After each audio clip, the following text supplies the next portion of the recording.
Assalamualaikum. This is Saya, the student of Human Nutrition and Dietetics from University of the Punjab, Lahore, and in this video we will discuss that what are the documents required for university admission.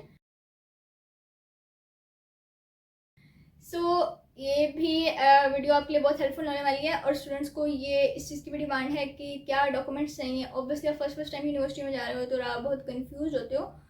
तो इस video में आपको कौन से documents चाहिए होते हैं, क्या चाहिए होता है, या क्या आपके पास मस्ट चीज़ रेडी हो आपकी यूनिवर्सिटी के एडमिशन से पहले. तो हम सारी चेकलिस्ट डिस्कस करेंगे क्योंकि मुझे भी उस टाइम पे नहीं पता था और वो बहुत मुश्किल होता है कि हर एक चीज़ और कभी किससे पूछ रहे हैं कभी किससे पूछ रहे हैं. तो ऑब्वियसली हमें भी गाइडलाइंस मिली थी और मैं आपको दूंगी. हम इस वीडियो में होल वो चेकलिस्ट डिस्कस कर लेंगे जो आपके पास होनी चाहिए. So let's begin. सबसे पहले तो ऑब्वियसली आपका मैट्रिक और इंटर का result card, original result card. अभी आपका सेकेंड ईयर का रिजल्ट नहीं आया तो आपका फर्स्ट ईयर का ही ओरिजिनल रिजल्ट कार्ड कॉपीज उसके बाद होती रहती है, लेकिन यूनिवर्सिटीज़ आपका ओरिजिनल चीज़ें मांगती हैं. सबसे पहले वो, उसके बाद आपका CNIC या फिर स्मार्ट कार्ड या फिर बे फॉर्म. अच्छा, CNIC नहीं है तो ऑब्वियसली बे फॉर्म होगा. अब स्मार्ट कार्ड क्या होता है? स्मार्ट कार्ड भी NIC की ही तरह होता है, लेकिन वो आपका ID कार्ड अगर ना हो किसी बच्चे का और अगर वो कहीं जगह पर रिक्वायरमेंट होती है कि नहीं बनाओ तो वो फिर स्मार्ट कार्ड यूज होता है. तो वो अंडर 18 बच्चों का भी बन जाता है. वो सेम CNIC जैसे ही होता है, बस उसके ऊपर लिखा होता है कि मतलब टिल एज 18, मतलब जब बच्चे की एज 18 हो जाएगी तो फिर ये वैलिड नहीं होगा. मेरा भी अपने टाइम पे स्मार्ट कार्ड ही मैंने बनवा लिया था कि जस्ट इन केस कोई मसला हो या ना हो. तो अब मेरा इस ईयर ID कार्ड भी बन जाएगा इंशाल्लाह. तो खैर ये CNIC आपका भी चाहिए होता है और आपके फादर का भी चाहिए होता है, तो आप अपने फादर का भी CNIC अपने पास रखें.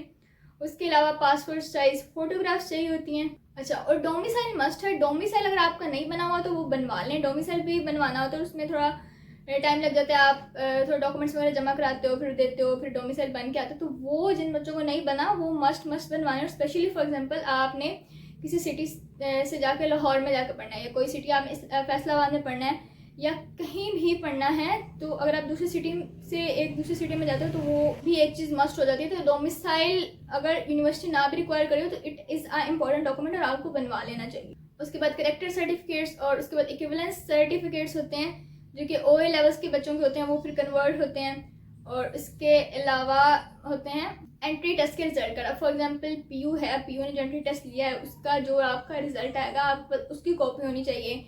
या आप कोई भी यूनिवर्सिटी का एंट्री टेस्ट दे रहे हो, जब उसका रिजल्ट आएगा तो उसकी कॉपी. उसके बाद हाफिज़ कुरान, या आप अगर उस कोटा बेस पे अप्लाई कर रहे हो हाफिज़ कुरान, या फिर वैसे भी आप कहीं पे अप्लाई करो और आप हाफिज़ कुरान के लिए अप्लाई करो क्योंकि उन बच्चों को एक्स्ट्रा मार्क्स मिलते हैं जो हाफिज़ होते हैं. तो फिर उसका सर्टिफिकेट भी चाहिए होता है एज अ प्रूफ. उसके अलावा एफिडेविट चाहिए होते हैं और मेडिकल भी चाहिए होता है. वो अगर आपको हॉस्टल लेना है तो हॉस्टल के लिए PU में तो चाहिए होता है कि आप मेडिकल के कुछ टेस्ट होते हैं कि इज़ द चाइल्ड ओके और नॉट. मतलब इस तरह होता है ना कि कभी कभी अगर हॉस्टल में तबीयत ख़राब हो जाए या फिर पेरेंट्स ब्लेम करें में, तो वो एक आपकी एक रिपोर्ट रखते हैं कि अच्छा हॉस्टल आने से पहले बच्चे की क्या रिपोर्ट्स थी या बाद में कुछ अगर मसला बन रहा है तो वो जस्ट वो आपको फिर अब आपकी अब टेस्ट हो रहा है PU का होने वाला है. तो जब उसकी मेरिट लिस्ट वगैरह लगेंगी, जब आप अपनी फ़ी जमा कराने जाओगे, अगर आपका एडमिशन हो जाता है फिर आप तभी पूछाएँ अगर आपको हॉस्टल चाहिए कि मेडिकल के लिए कौन कौन से टेस्ट करवाने, ताकि आप वो पहले ही करवाने. जब आपको हॉस्टल मिले तो आपके पास सारे डॉक्यूमेंट्स हों और आप ऑन द स्पॉट उनको वो दे दें. कुछ होते हैं ऑप्शनल और conditional documents like for example migration certificate होता है. फॉर एग्जांपल आपने किसी बोर्ड में माइग्रेशन करवाई थी तो उसका सर्टिफिकेट. और फॉर एग्जांपल जो स्पेशल स्टूडेंट्स होते हैं लाइक या कोई डिसेबिलिटी है तो फिर उनका डिसेबिलिटी सर्टिफिकेट होता है. उसके बाद अगर आपको कोई नीड बेस्ड स्कॉलरशिप चाहिए या कोई फाइनेंशियल कंडीशन इतनी नहीं स्ट्रॉन्ग तो फिर आपका एक इनकम सर्टिफिकेट होता है जो कि उस बात का प्रूफ होता है. और इसके अलावा अगर आपको स्पोर्ट्स या को करिकुलर बेस पे एडमिशन चाहिए तो वो स्पोर्ट्स की जो आपकी अचीवमेंट है उनके सर्टिफिकेट या को करिकुलर एक्टिविटीज़, तो वो सर्टिफिकेट्स. और अटेस्टेशन का क्या सीन होता है, डॉक्यूमेंट्स अटेस्ट कैसे होते हैं? आप हर डॉक्यूमेंट की 5 कॉपीज एटलीस्ट अटेस्ट करवा लें. अटेस्ट किस तरह होती हैं? कोई भी 17th ग्रेड का ऑफिसर हो तो उसे कॉपीज अटेस्ट हो जाती हैं. अब 17th ग्रेड का ऑफिसर कहाँ मिलेगा? अब कोई भी फॉर एग्जाम्पल आपके बाबा लोग होंगे या कोई भी किसी गवर्नमेंट स्कूल से पढ़े होते हैं तो उनके जो टीचर्स होते हैं वो तो 17th 18th ग्रेड पे होते हैं ना, तो आप उनसे करा सकते हो. या फॉर एग्जांपल आपने किसी कॉलेज से या जहाँ से भी पास आउट हुए हो वहाँ पे अगर कोई टीचर गवर्नमेंट टीचर है तो मतलब वो आपको मिल जाते हैं अपने एरिया में 17th ग्रेड के टीचर्स या कोई भी ऑफिसर, तो आप उनसे डॉक्यूमेंट्स अटेस्ट करवा सकते हो.